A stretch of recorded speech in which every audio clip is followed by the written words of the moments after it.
I'm staring at my phone like it just personally betrayed me. My brother Henry's text is still glowing on the screen. Emergency. Carter needs a place to crash for exactly 1 month. Can he stay in your spare room? Need answer in 30 seconds. 30 seconds. And it's not just any random friend. It's Carter, the guy I had the most embarrassing, all-consuming crush on when I was 16 and he was 19. The guy I've actively avoided at every family gathering for the past 7 years because just being in the same room made my brain short-circuit. My fingers are hovering over the keyboard. I can feel my heart doing that thing where it forgets how to beat normally. 20 seconds left. The mature thing would be to say no, to explain that I'm busy, that my apartment is too small, that I have a major project at work, literally anything. But Henry never asks me for favors, like ever. And the word emergency is flashing in my brain like a neon sign. 10 seconds. I type, yes, fine, when? The response is immediate. Tomorrow morning, you're a lifesaver. I owe you everything. I drop my phone on my couch and immediately start spiraling. What did I just agree to? Carter, in my apartment, for 30 entire days. The same Carter who used to ruffle my hair and call me Henry's little shadow. The same Carter I wrote actual poetry about in my journal. The same Carter I couldn't look in the eye without blushing so hard I looked sunburned. I'm 23 now. I'm a graphic designer with my own apartment and a decent handle on my life. I should be over this. But the thought of Carter sleeping 20 feet away from me for a month makes me want to fake my own disappearance. My phone buzzes again. It's Zoe, my best friend, responding to a text I sent 3 hours ago about dinner plans. Instead of answering, I call her. Harper? What's wrong? You never call. Carter's moving in tomorrow. Silence then. I'm sorry, what? Carter?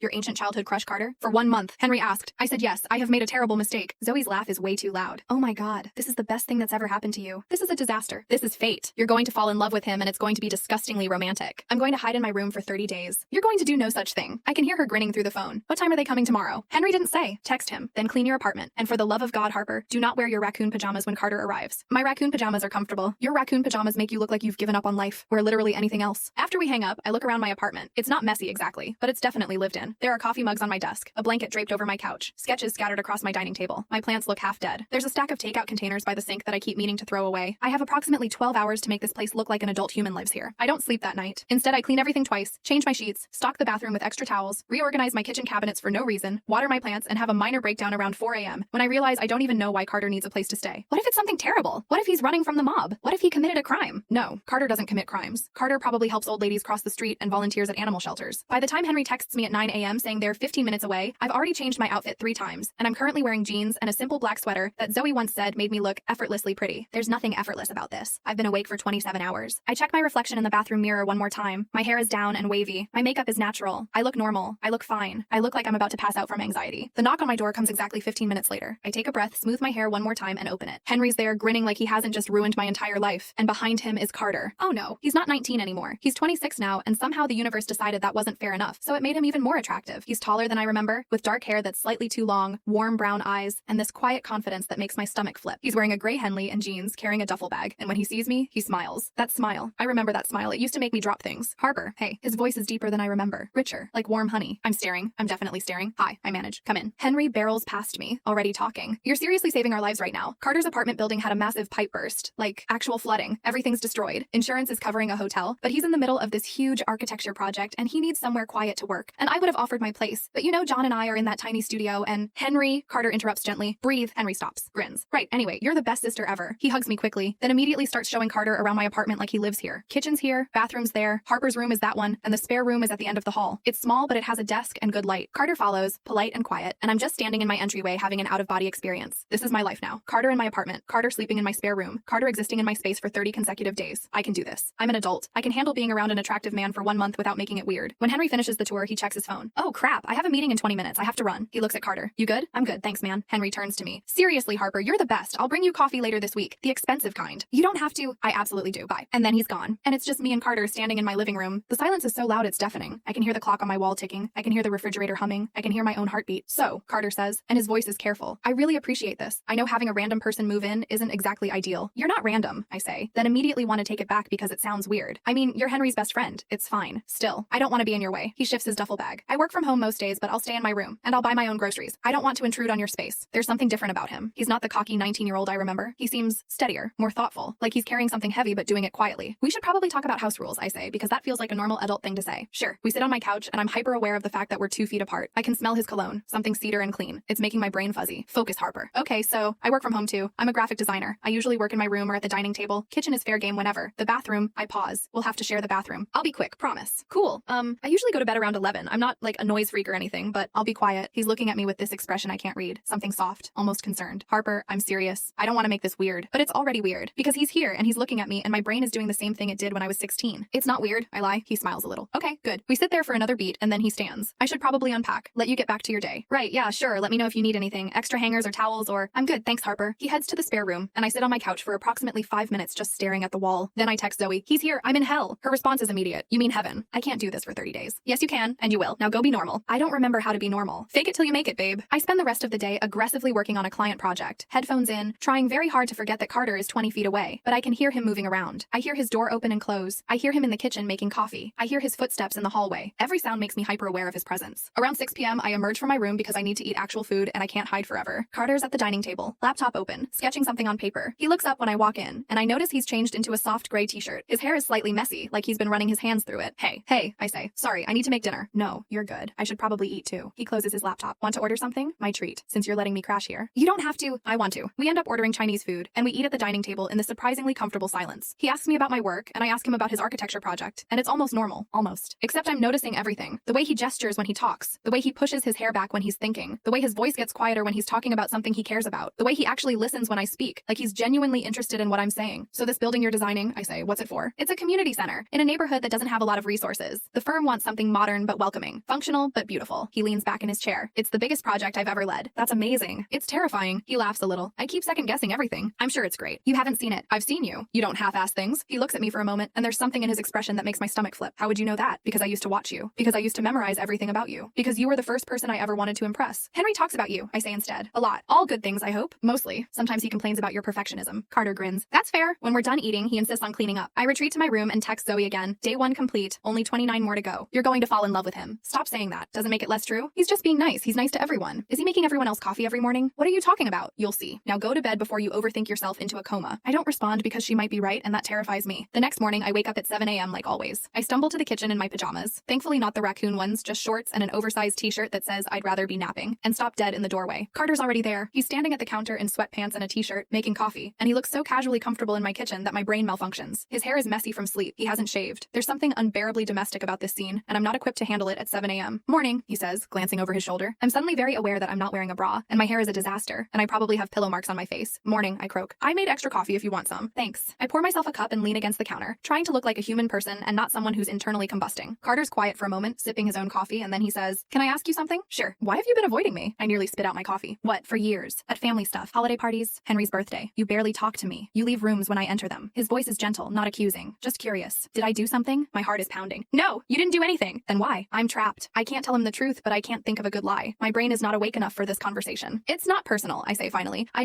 don't know. I guess I felt awkward. Awkward how? Carter, it's 7 a.m. This is too deep of a conversation for before 8. He laughs a little. Fair enough, but the question hangs in the air between us, and I escape back to my room as soon as I finish my coffee. I text Zoe. He asked why I've been avoiding him. What did you say? That it's too early for deep conversations. You cannot avoid this forever, Harper. Watch me. You're living together for a month. You're going to have to talk to him eventually. I'll talk to him about normal things. Weather, sports, the economy. You don't know anything about sports or the economy. Then I'll talk about weather. A lot. This is going to be the longest month of my life. The next few days settle into a strange rhythm. Carter works during the day, mostly in his room. I work at the dining table. We cross paths in the kitchen, exchange polite small talk, and then retreat to our separate spaces. But I'm noticing things. He leaves an extra cup of coffee for me every morning. He washes his dishes immediately. He's quiet, almost too quiet, like he's trying not to take up space. When he's on video calls, I can hear his voice through the walls. Professional, confident, completely different from the soft way he talks to me. And there are the notes. Little sticky notes on the fridge. Out of milk. I'll grab some today. Thanks for letting me use the printer. Hope your client meeting went well. The last one stops me in my tracks. I didn't tell him I had a client meeting. I mentioned it in passing 3 days ago while we were both getting coffee. He remembered. I add my own note below his. Meeting went great. Thanks for asking. The next morning, there's another note. Knew you'd nail it. This becomes our thing. Little sticky note conversations. It's safer than real conversations. Less intense. Do you like mushrooms? Making pasta tonight? Love them. Can I help cook? Always. On the 5th day, Zoe comes over for dinner. Carter's in his room, door closed, and she immediately grabs my arm. Okay, Spill, how's it going? Fine. Harper. Details. I sigh. He's really nice. Too nice. He makes me coffee and leaves me notes, and he's so respectful of my space that I feel like I'm living with a ghost. Have you guys actually talked? About what? Anything. Everything. This is your chance to actually get to know him. I don't want to get to know him. Liar. She's right. I'm lying. Because late at night, when I hear him moving around, I want to knock on his door and just talk to him. But I'm too scared. Scared of what I might feel. Scared of what he might say. Scared of ruining this weird, comfortable thing we've created. He asked me why I've been avoiding him, I admit. Zoe's eyes go wide. What? When? What did you say? Like day 2, at 7 a.m., I panicked and said it was too early for deep conversations. Harper, I know, I'm a coward. But what was I supposed to say? Oh, I avoided you because I had a massive crush on you and couldn't function in your presence? Yes, exactly that. Absolutely not. You're living together. You're going to have to address this eventually. Why? We can just coexist peacefully for 30 days, and then he'll leave and everything will go back to normal. Except it won't, because you're going to fall for him even harder, and then you'll regret not saying anything. I don't respond because she's probably right. That night, I can't sleep. Around 2 a.m., I give up and head to the kitchen for water. The apartment is dark except for a light coming from the dining table. Carter's there, hunched over his laptop, papers spread everywhere. He's wearing glasses. I didn't know he wore glasses. glasses. Hey, I say softly, not wanting to startle him. He looks up and he looks exhausted. There are shadows under his eyes. His hair is a mess, like he's been running his hands through it for hours. Hey, sorry, did I wake you? No, I couldn't sleep. I move closer. Are you okay? Just stressed. This project is due next week and I keep changing things. He runs a hand through his hair. I'm overthinking everything. The design is there, but something feels off and I can't figure out what. I sit down across from him. Can I see? He hesitates, then turns his laptop toward me. It's a building design. Something modern and beautiful, all clean lines and natural light. There's a main entrance with glass walls, spaces for community gathering, what looks like a library or resource center. Carter, this is incredible. You think so? Absolutely. What are you changing? He starts explaining his concerns. Something about the flow of the space, the way people would move through the building, whether it feels welcoming enough. And I find myself actually invested. I ask questions. He answers them. We start sketching ideas on scratch paper. He shows me different angles. I point out things I like, things that work, things that make the space feel alive. Before I know it, we've been talking for an hour. You know what it needs? I say suddenly. What? More windows here. I point to the west side of the building. You want it to feel welcoming, right? Natural light makes spaces feel safe, approachable. He stares at the design, then at me, then back at the design. You're right. You're absolutely right. He immediately starts sketching. How did I not see that? Fresh eyes. Smart eyes. We keep working. I make us a snack, cheese and crackers because it's all I have at 3 a.m. We sit on the floor of my living room, backs against the couch, and he tells me about his career, his dreams, his fears. I always feel like I'm one mistake away from everyone realizing I have no idea what I'm doing, he admits. That's called imposter syndrome. And you clearly know what you're doing. How do you know? Because I just looked at your work. Because Henry talks about you constantly. Because you're brilliant, Carter. He looks at me, and there's something in his eyes I can't name. Something vulnerable. Thanks, Harper. We're sitting too close. I can feel the warmth of his arm next to mine. I can smell his cologne mixed with coffee. If I shifted even slightly, our shoulders would touch. I should move. I should go back to my room, but I don't. Why did you really avoid me all these years? He asks quietly. My heart stops. I told you. That wasn't the real reason. I'm quiet for a long moment. Then I say, sometimes people just need space. From me specifically, from complicated feelings. It's the most honest I've been, and I can feel him processing it. The air between us feels heavy, charged. Harper, it's late, I interrupt. We should sleep. I stand up quickly and he doesn't stop me, but I can feel his eyes on me as I walk away. Back in my room, I text Zoe even though she's definitely asleep. I think I'm in trouble. Her response comes in the morning. Finally admitting it, the next few days are different. Carter and I talk more. Small conversations that turn into longer ones. He asks me about my design work, and I show him my portfolio. He tells me about the buildings he wants to create someday. We have breakfast together. We work in the same room. We're becoming friends. Real friends, and it's wonderful and terrible because every conversation makes me like him more. I learn that he takes his coffee with oat milk, that he listens to jazz when he works, that he calls his mom every Sunday, that he's secretly funny, not loud funny, but dry and clever in a way that catches me off guard. I learn that he remembers things. Not just big things, but small details, like how I prefer working at the dining table instead of my desk because I like the natural light, like how I always eat the peanuts out of trail mix first, like how I hum when I'm concentrating. You do it without realizing, he says one afternoon when I catch him smiling at me. Do what? When you're working, it's always the same melody. What melody? He hums it back to me and I realize it's a song my dad used to play when I was little. I didn't even know I did that. It's nice. It makes the apartment feel lived in. Something about the way he says lived in makes my stomach flip, like he belongs here, like this is home. We have dinner together now. Not every night, but enough that it starts to feel normal. He introduces me to his favorite Thai place. I show him the pizza spot around the corner that has the best garlic knots, and I'm noticing everything about him. The way he laughs, the way he listens, the way he remembers small details about things I've said, the way he's kind without making a show of it. On day 11, he cooks dinner. Actual dinner, pasta with homemade sauce, garlic bread, a salad that looks like it came from a restaurant. You can cook? I ask, genuinely surprised. My mom insisted I learn. She said she didn't raise a man who couldn't feed himself. He plates the pasta with this casual competence that's somehow extremely attractive. Plus, cooking is kind of like architecture. You're building something, layer by layer. We eat at my dining table and it feels almost like a date. The lighting is soft. There's music playing from his phone, something jazzy and smooth. We're talking about everything and nothing. And then he says, you had a goldfish named Captain when you were 15. I freeze, fork halfway to my mouth. How do you remember that? You cried when it died. Henry didn't know what to do, so I helped him give it a proper funeral in the backyard. His voice is soft. We buried it in a little box and you made a headstone out of a rock. You remember that? I remember a lot of things about you, Harper. My heart is doing that thing again where it forgets how to function. Like what? Like how you used to draw on everything. Napkins, receipts, the margins of books. Like how you'd hide in your room during parties because you hated small talk. Like how you'd make this face when you were concentrating. Like you were solving the world's hardest puzzle. I still make that face. I know. I've seen you working. We're looking at each other across the table and the air feels different, heavier, charged with something I'm afraid to name. Why do you remember all that? I whisper. He's quiet for a moment. Then, because you were always more interesting than you gave yourself credit for. I don't know what to say to that, so I don't say anything. But later that night, I text Zoe. I think I'm in trouble. Real trouble. Her response, told you so. He remembers my childhood goldfish. Oh my god, he's in love with you. He is not. Men don't remember goldfish names unless they're in love. This is science. That's not science. It's Zoe science. Now tell him how you feel before I do it for you. Don't you dare. Then grow a spine. I don't grow a spine. Instead, I continue to coexist with Carter in this weird, wonderful limbo where we're more than roommates, but I'm too scared to define what we are. The next morning, my mom texts me. Coming over for dinner tonight. Already bought groceries. See you at 6. No asking. Just announcing. Classic mom. I groan. My mom is wonderful, but she's also the nosiest person on the planet, and she's going to notice Carter, and she's going to have opinions. When I tell Carter about dinner, he immediately offers to eat in his room. Don't be ridiculous, I say. She already knows you're here. Henry told her. You sure? Positive. Just brace yourself. She asks a lot of questions, and she has no filter, and she's going to be weird. I can handle weird. Can you handle my mom asking about your dating life and your future plans and probably your zodiac sign? He laughs. I'll survive. My mom arrives at exactly 6 p.m. with bags of groceries and immediately takes over my kitchen. Carter emerges from his room, polite and charming, and my mom lights up like a Christmas tree. Carter, I haven't seen you since Henry's birthday. How are you, sweetheart? I'm good. Thanks for having me for dinner. Oh, please, you're practically family. And it's Janet. We've been over this. She's already unpacking groceries, moving around my kitchen like she owns it. it. Harper, get the rice cooker. Carter, come help me with these vegetables. And just like that, Carter's been conscripted into helping make dinner. I watch them work together. My mom chattering away, Carter listening and responding and occasionally making her laugh. He's good with her, patient, genuinely interested in what she's saying. So you're an architect? She asks, handing him a knife and a cutting board. Yes, ma'am. None of this ma'am business. Call me Janet. She starts washing bok choy. What kind of buildings do you design? All kinds. Right now I'm working on a community center. Oh, how wonderful. Communities need spaces to gather, to connect. She's already launching into a story about her own community center, and Carter listens like it's the most interesting thing he's ever heard. Dinner is actually nice. My mom makes her famous stir fry, and we all sit around my small dining table. Carter compliments the food. My mom asks him about his work. He asks her about her garden. Everything is normal and pleasant, until it's not. You know, my mom says, looking at me with that knowing smile that makes my stomach drop, Harper used to have the biggest crush on you. I want to sink through the floor and disappear into the earth's core. Mom, oh, it was adorable. She'd get all flustered whenever you came over. Wouldn't even look at you, and she'd dress up special when she knew you were coming. My mom is smiling like she's telling a charming story and not actively ruining my life. Remember, Harper, you used to change your outfit 3 times. Mom, please. What? It was sweet. Young love and all that. Carter's looking at me now, and I can feel my face burning so hot I might actually combust. It wasn't love. I was 16. Can we change the subject? My mom just laughs and moves on to asking Carter about his parents, but the damage is done. After dinner, my mom hugs us both goodbye and tells Carter he's welcome anytime. The second the door closes, I want to evaporate. I'm sorry about that, I say quickly. She doesn't have a filter. It's fine. It was a long time ago. Ancient history. Teenage stuff that doesn't matter. Harper, I should clean up. Thanks for helping with dinner. I escape to the kitchen and start aggressively washing dishes. Carter follows me. What did she mean by everything? He asks. Nothing. She was just embarrassing me. It's what moms do. Did you really have a crush on me? I'm scrubbing a plate so hard I might break it. It was a lifetime ago, Carter. It doesn't matter. It matters to me. I turn off the water and face him, and my heart is pounding. Why? Because you've been avoiding me for 7 years, and now I think I understand why. You don't understand anything. Then explain it to me. There's nothing to explain. I was a stupid kid with a stupid crush, and I grew up, and that's it. End of story. Harper, just drop it, Carter, please. He's quiet for a moment, studying me with those warm brown eyes, and then he says, okay. But it doesn't feel okay. It feels like something has shifted between us, and I don't know how to shift it back. He goes to his room, and I finish the dishes alone. And I hate that I've made things weird. I hate that my mom brought it up. I hate that he knows. That night, I can't sleep. Again. I keep replaying the conversation in my head, wishing I'd said something different, something honest. But the truth is too scary, too real. I wake up the next morning to my phone ringing. It's 8 a.m. I answer groggily. Hello, Harper, come to the living room. Right now. It's Carter's voice, but he sounds different, excited, almost manic. I throw on a hoodie and rush out of my room, my heart pounding because what if something's wrong? Carter's standing in the middle of my living room with his phone in his hand, and he's grinning, like actually grinning. The kind of smile that lights up his whole face. They approved it, he says. Approved what? The project? The building? The firm loved it? They're moving forward with construction. Carter, that's amazing. Before I can think, he's picked me up and spun me around. His arms are around my waist, and I'm laughing, and when he puts me down, we're standing way too close. Close enough that I can see the gold flecks in his brown eyes. Close enough that if I leaned in just slightly, sorry, he says, but he doesn't move away. I couldn't have finished it without you. That night we talked, you helped me see it differently. The windows, the flow, everything. I barely did anything. You did everything. We're still standing too close. I can feel the warmth of his body. I can see the way his chest rises and falls with each breath. We should celebrate, I say, my voice coming out quieter than I intended. Dinner? Tonight? My treat. Somewhere nice. Okay. He takes me to this small Italian restaurant that's way too fancy for a casual dinner. It's the kind of place with white tablecloths and candles and a wine list. We sit in a corner booth and he orders wine, and it feels like a date. It feels exactly like a date. We talk for hours about his project, about my work, about our families, about everything. He tells me about his childhood, about learning to draw buildings in his mom's kitchen, about the first building he ever designed. I tell him about discovering graphic design, about the first logo I ever made, about the client who cried happy tears when she saw her new branding. And somewhere between the appetizers and the main course, I realize I'm not nervous anymore. I'm comfortable. I'm happy. And then over dessert, tiramisu that we're sharing, he says, why did you really avoid me all these years, Harper? I put down my fork. The question I've been dreading. You're not going to let this go, are you? No. I take a breath. Here goes nothing. Because I had a crush on you. A big one. And it was humiliating. You were older and cool and way out of my league, and I was just Henry's annoying little sister. So I avoided you because it was easier than feeling stupid every time you were around. He's quiet for a long moment, and I'm dying inside, and then he says, you were never annoying, Carter, and you were never out of my league. If anything, I was out of yours. Don't patronize me. I'm not. Harper, I'm trying to tell you something and you're not letting me. Then tell me. He leans forward and his voice is quiet but steady. I knew about the crush. My stomach drops. What? Henry told me years ago. And he stops, runs a hand through his hair. The timing was all wrong. You were 16. I was 19. It wouldn't have been appropriate, but I noticed you. Of course I noticed you. You think I helped bury your goldfish because I'm just a nice guy? I can't breathe. Carter, and now you're 23 and I'm 26, and I've been living in your apartment for 2 weeks, and I can't stop thinking about you. I can't stop noticing the way you hum when you're working, the way you leave sticky notes with little drawings on them, the way you smile when you think no one's watching, the way you curl up on the couch with your laptop, the way you take your coffee, everything. Stop. Why? Because this is temporary. You're leaving in 2 weeks, and I can't do this if it's just going to end. What if it doesn't have to end? My chest feels tight. Carter, you're moving back to your apartment. This is just a month, a favor for Henry. So what? We can still see each other. We can try. Try what exactly?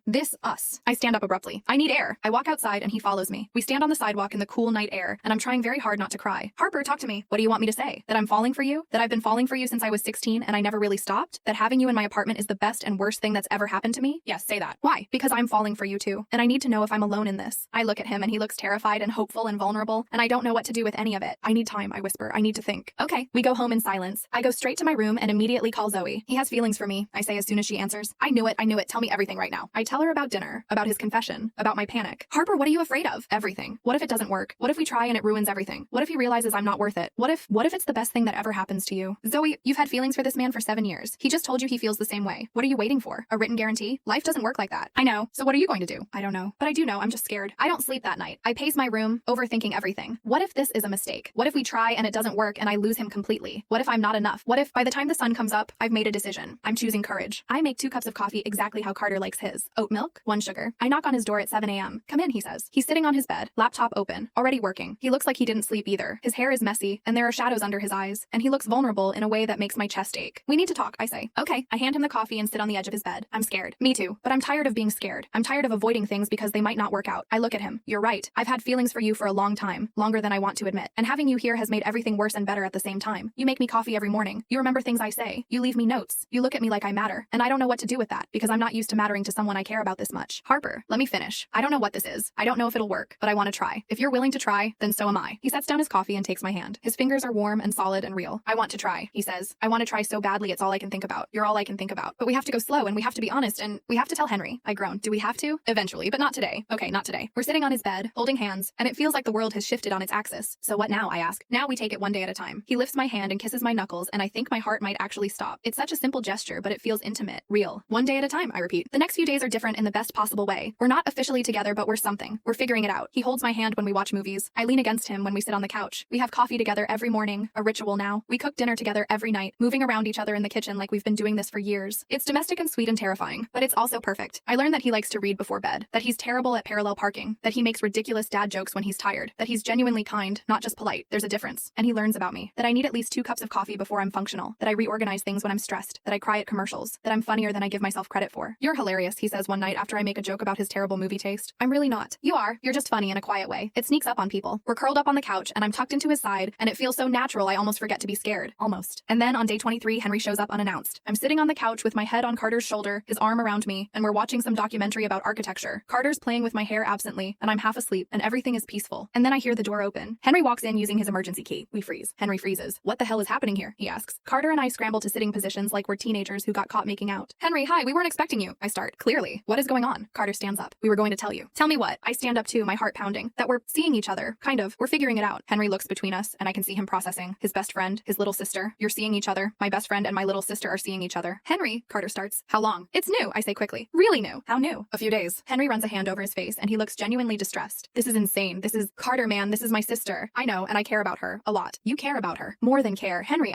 Carter looks at me, then back at Henry. I'm falling for her. The room goes quiet. Henry stares at Carter, then at me, then back at Carter. You're falling for her, he repeats. Yes. Henry sits down on my couch heavily, like his legs gave out. I need a minute to process this. Take your time, I say. We all sit in silence for approximately 30 seconds, which feels like 3 hours. Okay, Henry finally says. Explain from the beginning. How did this happen? So we explain. Everything. The awkwardness at first, the notes, the late night conversations, the dinner, the confession, the decision to try. Henry listens, and when we're done, he's quiet for a long moment. You really care about her? He asks Carter. More than I can explain. And you're not just bored or lonely or taking advantage of living here? Henry, I start to protest, but Carter cuts me off. Absolutely not. Harper is. He looks at me, and his expression is so soft it makes my chest ache. She's everything. I've been half in love with her since she was 16, and I was too old to do anything about it. And now I get a second chance, and I'm not going to screw it up. My breath catches. Half in love with me since I was 16? Henry turns to me. And you're sure about this? About him? I'm terrified, I admit, but I'm sure. He sighs. Okay, but if you hurt her, he points at Carter, I will end you, best friend or not. I won't hurt her, and if you hurt him, he points at me, I will also end you, even though you're my sister. Deal. Henry stands up. I need a beer, or 5. This is too much. But he's smiling a little, and I know it's going to be okay. After he leaves, Carter pulls me into his arms. That went better than I expected, he says. He's going to be weird about it for weeks. Worth it. He kisses my forehead, and I melt into him. Did you mean what you said? I ask quietly. About being half in love with me since I was 16? Every word. That's a long time to wait. You were worth the wait. I wrap my arms around his waist and hold him tight, and I think about all the years we wasted, all the time we spent avoiding each other, all the what ifs. But maybe we weren't ready before. Maybe we needed those 7 years to become people who could handle this. The next week is perfect. We're officially together, and we're not hiding it anymore. We go on dates. We hold hands in public. We're figuring out what this relationship looks like. But the move-out date is getting closer, and neither of us wants to talk about it. On day 29, I wake up with this heavy feeling in my chest. Tomorrow is the last day. Tomorrow Carter is supposed to move out. I find him in the kitchen, and he's making breakfast. Pancakes. My favorite. Morning, he says, and he sounds sad. Morning. We eat in silence, both of us painfully aware of the calendar. So, I say finally, tomorrow. Yeah. Your apartment is ready. Yeah. That's good. You can get back to your normal life. Harper. I know. We'll figure it out. You'll be across town. We can still see each other. It'll be fine. I don't want to move out. I look up at him. What? I don't want to leave. These past 30 days have been the best days I've had in years. Coming home to you, having coffee with you every morning, falling asleep knowing you're 20 feet away, hearing you hum when you work, finding your sticky notes, cooking dinner together, watching movies together, just being with you. He takes my hand. I don't want to give that up. But your apartment? I can sub sublet it or break the lease. I don't care. Carter, are you saying? I'm saying I want to stay. If you want me to stay. My heart is racing. You want to live here with me? Yes, I know it's fast. I know we've only been together for a week. But Harper, I've never been more sure of anything. And if it's too fast, I'll slow down. I'll move out and we'll date properly and I'll wait. But I don't want to leave. I'm crying. Happy tears, but tears nonetheless. Yes, I say, yes, I want you to stay. He stands up and pulls me into his arms, and we're both laughing and crying, and it's perfect. But we're splitting rent, I say into his chest. Deal. And we need to actually organize the closet because there's no way all your stuff is fitting. We'll figure it out. And you have to stop leaving your socks on the bathroom floor. I don't leave my socks on the— You absolutely do. He kisses the top of my head. Fine. No more bathroom floor socks. That night, we're sitting on my couch, our couch now, and he's holding me close. I need to tell you something, he says. Okay, I've been wanting to kiss you for weeks. My heart stops. Then kiss me. He does. And it's everything. It's 7 years of longing and 30 days of falling and 1 week of being brave enough to choose each other. When we pull apart, we're both smiling. So we're doing this, I say. For real. For real. You're staying. I'm staying. And we're together. We're together. I curl into his side, and he wraps his arms around me, and everything feels right. Like all those years of avoiding each other were leading to this moment. This perfect, imperfect moment where we finally stopped being scared. The next morning, day 30, I wake up to the smell of coffee. I wander into the kitchen and Carter's there making breakfast again. But this time it's different. This time he's not leaving. Good morning, roommate, he says, grinning. Good morning, boyfriend. He kisses me and I wrap my arms around his neck, and I can't believe this is my life now. Later that day, Henry comes over to help Carter officially move his stuff in. He's still making jokes about how weird this is, but I can tell he's happy for us. I always thought you two would be good together, he admits when Carter's out of earshot, lugging boxes in from his car. You did not. Okay, fine. But I'm not surprised. You've been looking at each other with heart eyes for years. I have not. Harper, you wrote poetry about him in a journal with hearts in the margins. How do you know about that? I'm your brother. I know everything. I throw a pillow at him and he laughs. That evening, the three of us order pizza and sit around my living room, our living room, and it feels like family. Henry tells embarrassing stories about Carter from college. Carter tells embarrassing stories about Henry's failed attempts at cooking. I laugh so hard I almost cry. When Henry leaves, Carter and I stand on my balcony looking out at the city. 30 days, I say. Changed my entire life, he finishes. Mine too. He pulls me close and I rest my head on his chest, listening to his heartbeat. Thank you, he says quietly. For what? For saying yes. For giving me a chance. For being brave. Thank you for seeing me. For remembering the goldfish. For staying. He laughs and the sound vibrates through his chest. We stand there for a long time just holding each other, and I think about how 30 days ago I was terrified. Terrified of my feelings. Terrified of the past. Terrified of what might happen. But courage isn't the absence of fear. It's choosing to try anyway. And I'm so glad I did. A few weeks pass and everything settles into a beautiful routine. Carter's officially moved in. His architecture things are mixed with my design supplies. His coffee mugs are next to mine. His clothes are in my closet. Our closet. We cook together, work together, exist together, and it's easy. It's the easiest thing I've ever done. My mom visits and pretends to be surprised that Carter's staying, but I know Henry told her weeks ago. She hugs us both and whispers, I knew it, in my ear before she leaves. Zoe comes over and takes full credit for everything. I told you this was fate, she says smugly. And Carter and I were happy, really genuinely happy. One evening, we're sitting on the couch, and he's sketching while I'm working on a logo design. It's quiet and comfortable and perfect. Hey, he says suddenly. Yeah? Remember when Henry texted you asking if I could stay for 30 days? How could I forget? I almost had a heart attack. Best 30 seconds of decision making ever. I laugh. You weren't the one making the decision. I was the one panicking. And thank God you said yes. He leans over and kisses me and I kiss him back. And I'm still not used to the fact that I get to do this, that I get to have him. You know what's funny? I say when we pull apart. What? We spent 7 years avoiding each other. 7 years of awkwardness and distance. And all it took was 30 days in close proximity to figure out what we were missing. Best 30 days of my life. Mine too. He goes back to sketching and I go back to my design. And outside the window, the city lights are twinkling. I think about that text from Henry, that split-second decision, that moment of panic that turned into the best thing that's ever happened to me. 30 days was supposed to be temporary, a favor for my brother, a short-term arrangement. But 30 days turned into forever, and I wouldn't change a single second of it.